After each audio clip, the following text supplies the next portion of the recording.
해마다 태어나는 신생아가 도내에서만 10,000명이 넘지만 대다수 시군에 분만실을 갖춘 산부인과가 없는 현실 심층 취재했습니다.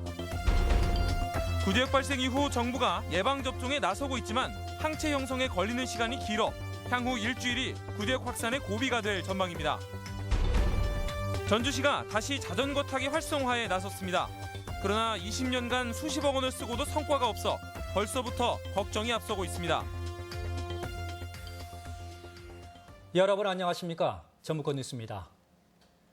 구제역 발생에 정부가 뒤늦게 백신 처방을 내놨습니다. 하지만 백신 자체의 효과가 논란인데다 항체 형성에만도 일주일이나 걸려 결과는 의문입니다. 구제역이 이미 전국으로 퍼졌을 가능성까지 제기돼 농가의 불안감만 커지고 있습니다. 한범수 기자의 보도입니다.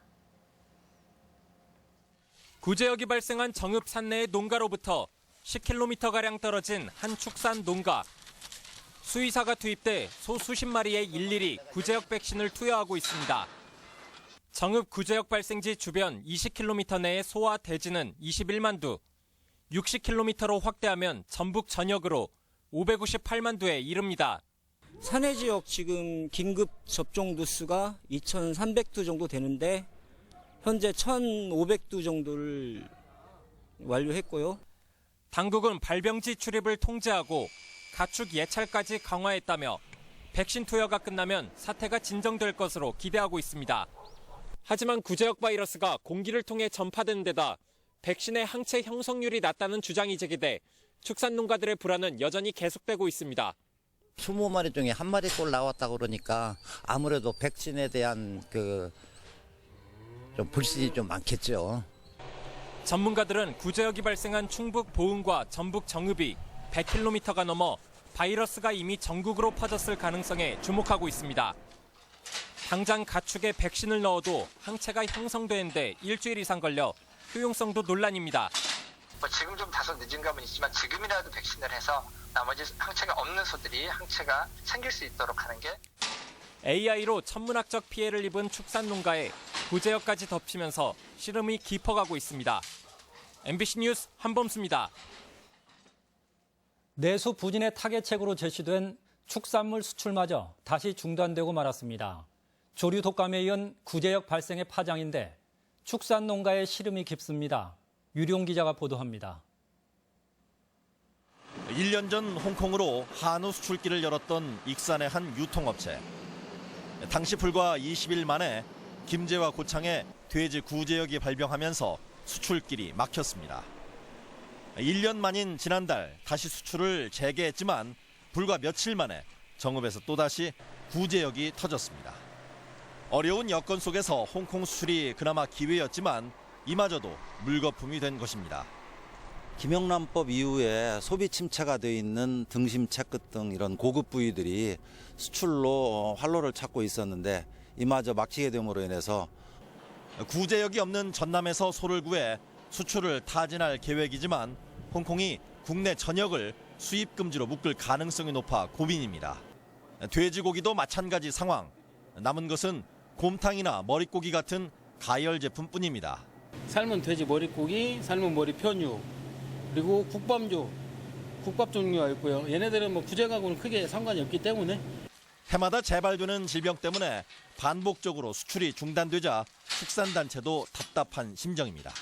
생산 현장인 농가에서 문제가 돼서 수출이 안 된다고 하면 이건 우리 농가의 책임도 크시오.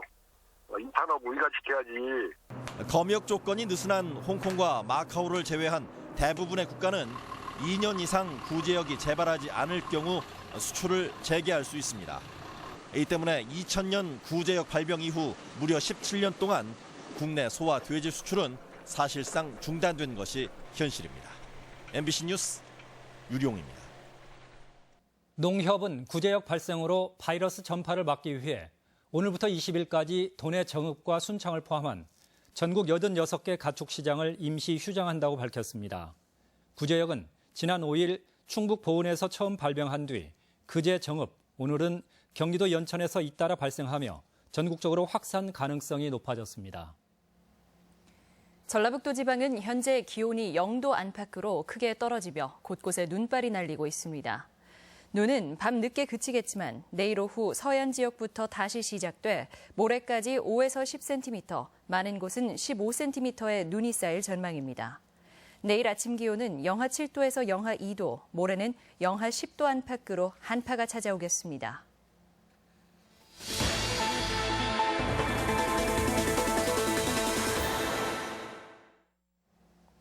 인구 절벽의 위기감이 높다고 하는데 실제 아기를 낳으려고 해도 여의치 않은 게 돈의 현실입니다.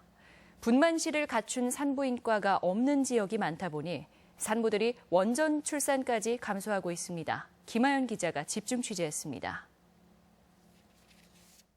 6월 말 출산을 앞둔 양혜민 씨.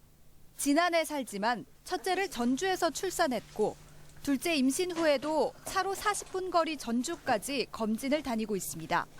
지난해는 분만실을 갖춘 산부인과가 없기 때문입니다. 첫 임신 당시 위급 상황에서 멀리 전주까지 이동하다 결국 아이를 유산한 일은 아직도 아픈 기억으로 남아 있습니다. 가까이 있었으면 이제 어떻게 조금이라도 이제 손을 빨리 써볼 수 있을 텐데 늦다 보니까 이제 게을리다 보면 이제 눈이 멀리면 미끄러우니까 빨리도 못 가고 또 차는. 전주에서 원룸을 얻어 원정 출산을 하는 산모들까지 있는 실정. 전라북도는 국비 지원을 받아 내년쯤 진안의료원의 분만시설 개설을 추진하고 있습니다. 사업이 확정되면 초기 시설 마련에 10억 원, 이후 매년 5억 원 상당이 지원됩니다.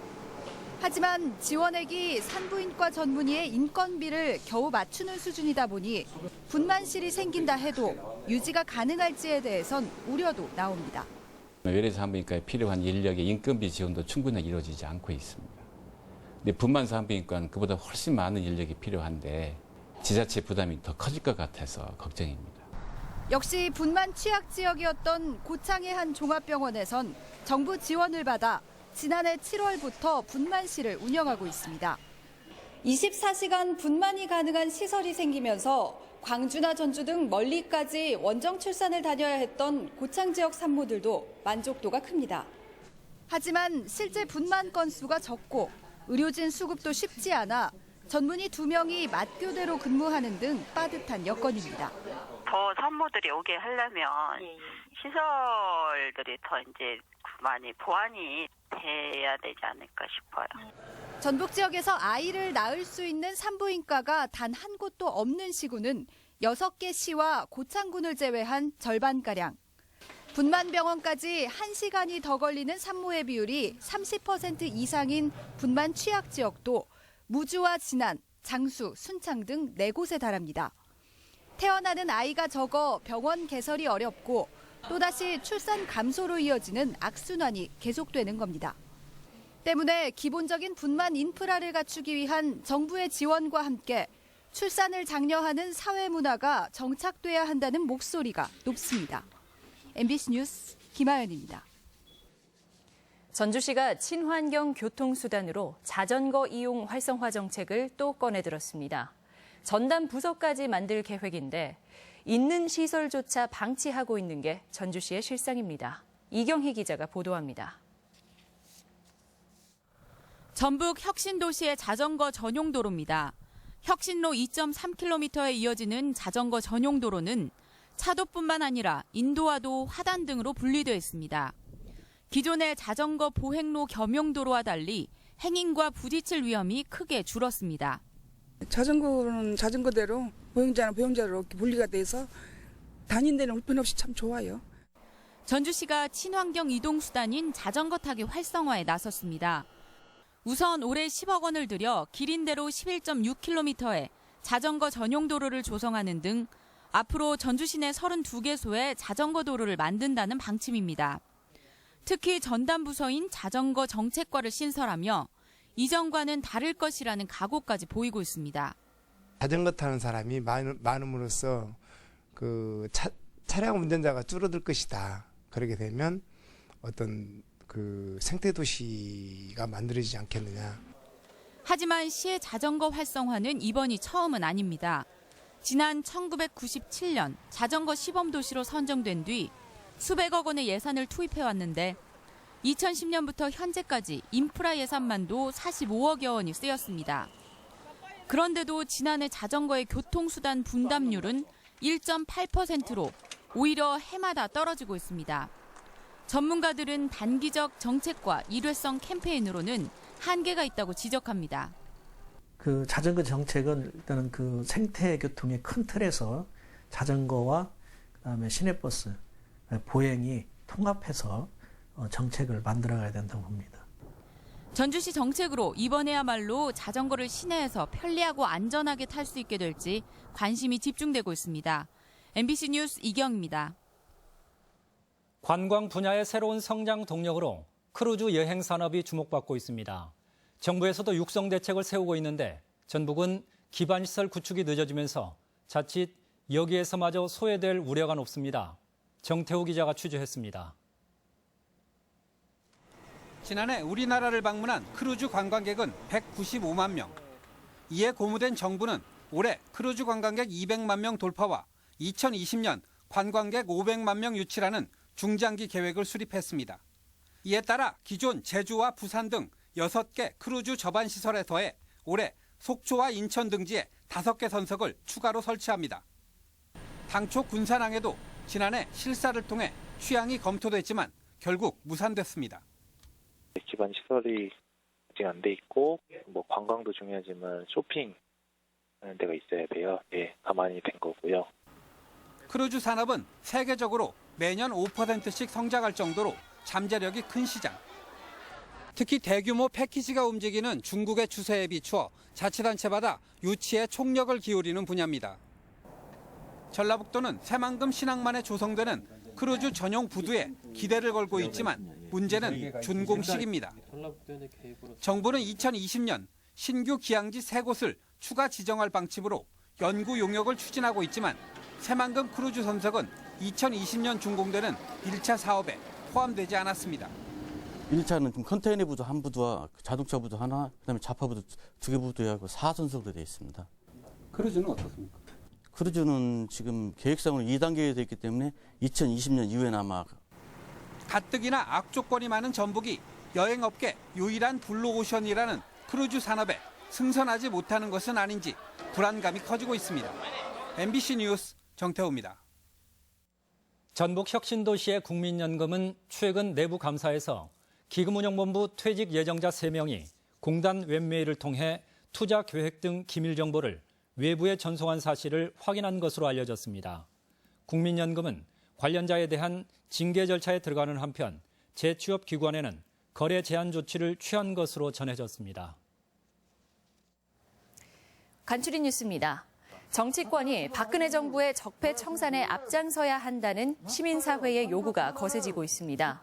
전북시국회의는 민주당사 앞에서 기자회견을 열고 정당들이 조기 대선에 몰두해 박근혜 정부의 적폐 청산에 관심을 기울이지 않고 있다며 이달 임시국회에서 세월호 특별법 개정안 등 6개 법안을 통과시킬 것을 주장했습니다. 농민단체가 쌀 생산을 줄이기 위한 결의대회를 열었습니다. 농촌진흥청은 오늘 본청에서 쌀 전업농과 쌀 생산자 협회, 들녘 경영체, 농촌 지도자 등 4개 단체가 참가하는 결의대회를 열고 단체별로 쌀 생산 감축에 나선다고 밝혔습니다. 전주시가 모바일 게임인 포켓몬고 같은 증강현실 콘텐츠 개발에 나섭니다.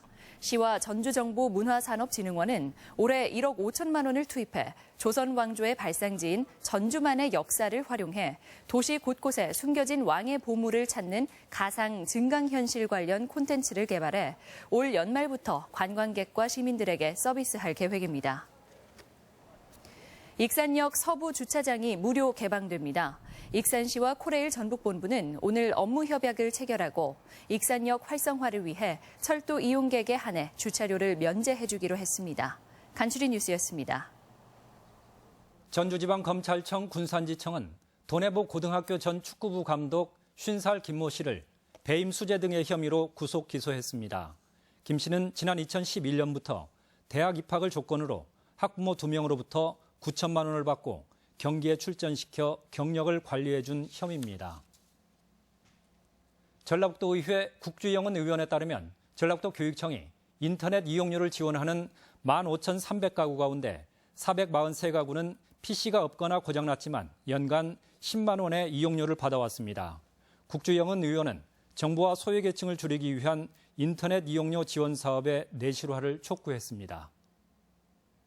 한국GM에서 노조 간부와 회사 직원이 결탁한 대규모 채용 비리가 적발됐지만 군산공장과는 관련이 없는 것으로 나타났습니다. 인천지방검찰청은 채용 비리에 의해 정규직으로 입사한 120여 명 가운데 군산공장 직원은 포함되지 않았다고 밝혔습니다. 검찰은 지난 2012년부터 한국GM의 노조와 회사가 11억 원을 받고 서류를 조작해 정규직 장사를 했다며 31명을 기소했습니다.